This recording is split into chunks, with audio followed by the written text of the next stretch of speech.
नमस्कार, मैं प्रवीण वाजपेयी अपने YouTube चैनल प्रवीण वाजपेयी पे आपका बहुत बहुत स्वागत करता हूं।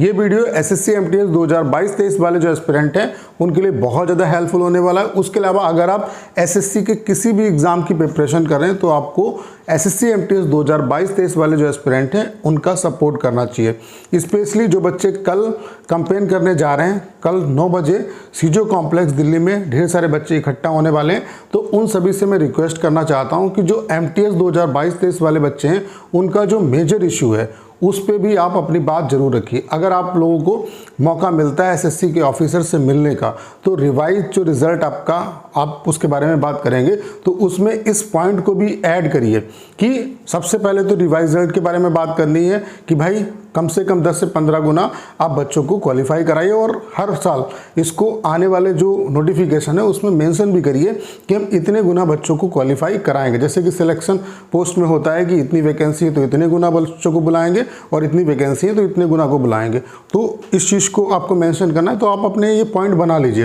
दूसरा जो आपको पॉइंट उठाना है वो है वेटिंग लिस्ट का, क्योंकि वेटिंग लिस्ट ना होने की वजह से एसएससी की ढेर सारी जो वैकेंसी हैं वो खराब हो जा रही हैं। तो आपको करना क्या है, जैसे कि आप जब एक बार इकट्ठा हो रहे हैं तो जितने भी मसले हैं उन सबका सोल्यूशन निकालिए और एक अपना पूरा एक प्लान बना लीजिए और सभी बच्चे अलग अलग बात ना करें, एक ही बात हर बच्चे को करना है। जैसे अगर वो भीड़ को तो बुलाएंगे नहीं, डेलीगेशन को बुलाएंगे, 4-5 बच्चों को बुलाएंगे, ठीक है। तो अपना एक प्रारूप बना लीजिए कि हमें इन पॉइंट पे बात करनी है। तो पहला है रिवाइज रिजल्ट के बारे में कि रिवाइज जो रिजल्ट है वो एसएससी को देना चाहिए। उसके अलावा आने वाले जितने भी एग्जाम होंगे उनमें नोटिफिकेशन में आप ये मेंशन करिए कि कितने गुना बच्चों को बुलाएंगे, ठीक है। उसके बाद वेटिंग लिस्ट भी एक इम्पॉर्टेंट इशू है, इसको भी आप लोगों को इसका जो इशू है वो भी उठाना है, क्योंकि 2017 का जब प्रोटेस्ट हुआ था तो वेटिंग लिस्ट का मुद्दा उठा था, लेकिन वेटिंग लिस्ट पे एसएससी ने अभी भी रिसेंटली जो आरटीआई आया है उस पर बताया कि वेटिंग लिस्ट एसएससी प्रिपेयर नहीं करेगी। तो वेटिंग लिस्ट आपको करवाना है, इसका पॉइंट जो है वो भी एसएससी के सामने रखना है कि ढेर सारे, और आप डाटा भी कलेक्ट कर सकते हो, ठीक है, कि इतनी इतनी वैकेंसी जो है वो हर साल खराब हो रही है एसएससी की वेटिंग लिस्ट ना होने की वजह से। दूसरा क्या है कि एमटीएस का जो इन्होंने जब से पैटर्न चेंज किया है, सेशन 1 और सेशन 2 का जो एग्जाम है वो एक साथ हो रहा है, जिसकी वजह से क्या है कि यहाँ पे एमटीएस में ऑलरेडी इतनी कम वैकेंसी, पिछली बार तो अच्छी वैकेंसी थी, इस बार काफ़ी कम वैकेंसी, तो ढेर सारी जो वैकेंसी है वो खराब हो जाएंगी। क्यों? क्योंकि जो बच्चा एसएससी की प्रिपरेशन करता है वो सभी एग्जाम की प्रिपरेशन करता है, ठीक है। वो सीएचएसएल भी देता है, सीजीएल भी देता है, एमटीएस भी देता है, सीपीओ भी देता है, स्टेनो भी देता है।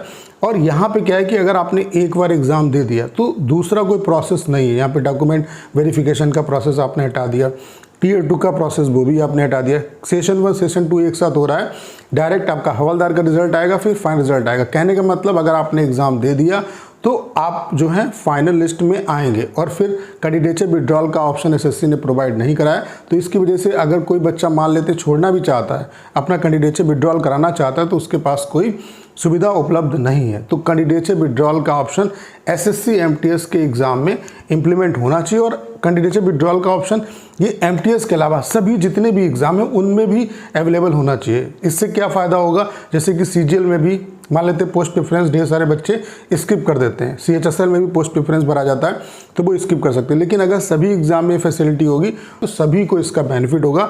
एमटीएस वाले जो बच्चे हैं उनको स्पेशली इसका बेनिफिट होगा।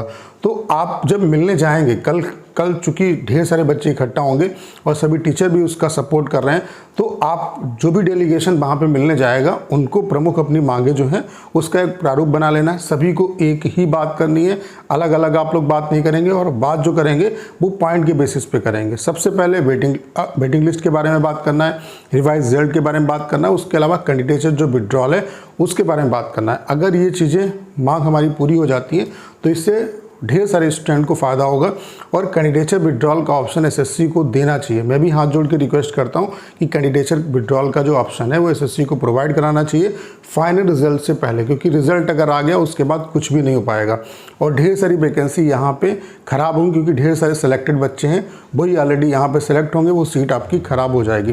तो मैं एसएससी से भी रिक्वेस्ट करता हूँ कि कैंडिडेचर विड्रॉल का ऑप्शन आप लोग प्रोवाइड कराइए। बाकी सभी टीचर से भी रिक्वेस्ट है कि इस मुद्दे को भी उठाइए आप, और इन बच्चों को भी न्याय मिलना चाहिए। तो उम्मीद करता हूँ कि सारी जानकारी आप अच्छे तरीके से समझ पाए होंगे।